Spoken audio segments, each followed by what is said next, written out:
Assalamualaikum warahmatullahi wabarakatuh. Nama saya Mila Hanifah Batubara, IPM 20030909081 dari Fakultas Ilmu Sosial dan Ilmu Politik jurusan Kesejahteraan Sosial kelas 8B pagi.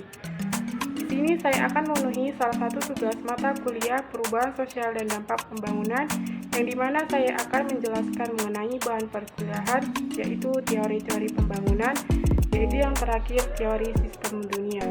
Adapun latar belakang kemunculan dan para tokoh utama teori sistem dunia muncul sebagai respon terhadap tantangan yang dihadapi oleh teori modernisasi dan teori ketergantungan dalam menjelaskan fenomena pembangunan global. Teori ini pertama kali dikemukakan oleh Immanuel Wallerstein pada tahun 1974 dalam bukunya yang berjudul The Modern World System. Seorang sosiolog dan ilmuwan politik mengemukakan bahwa dunia modern adalah sebuah sistem ekonomi yang saling terhubung dan terbagi menjadi tiga bagian utama, yaitu yang pertama pusat, yang kedua semi-periferi, dan yang ketiga periferi. Para tokoh lain juga berkontribusi dalam pembangunan teori ini, antara lain Giovanni Arrighi, Andre Gunder Frank, Semir Emin, dan Fernando Henrique Cardoso.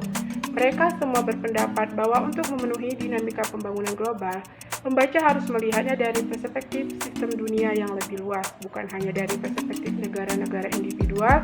Pandangan teori sistem dunia menekankan pentingnya melihat dinamika hubungan ekonomi global dan bagaimana struktur ekonomi global dapat mempengaruhi pembangunan dan ketimpangan antara negara-negara di dalamnya.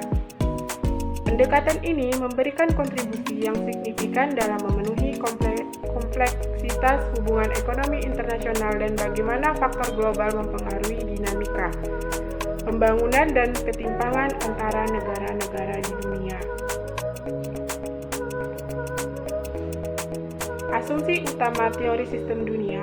Ada beberapa asumsi utama dalam teori sistem dunia. Yang pertama, dunia modern adalah sebuah sistem ekonomi yang saling terhubung dan terbagi menjadi tiga bagian utama.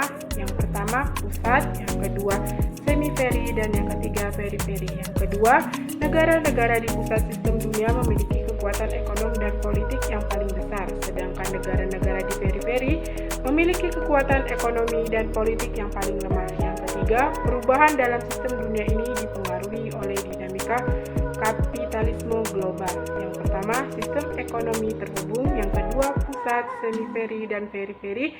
Yang ketiga, ketimpangan kekuasaan. Dan yang keempat, dinamika kapitalisme global. Cukup sekian presentasi dari saya, kurang dan lebihnya saya mohon maaf. Saya akhiri dengan salam. Wassalamualaikum warahmatullahi wabarakatuh.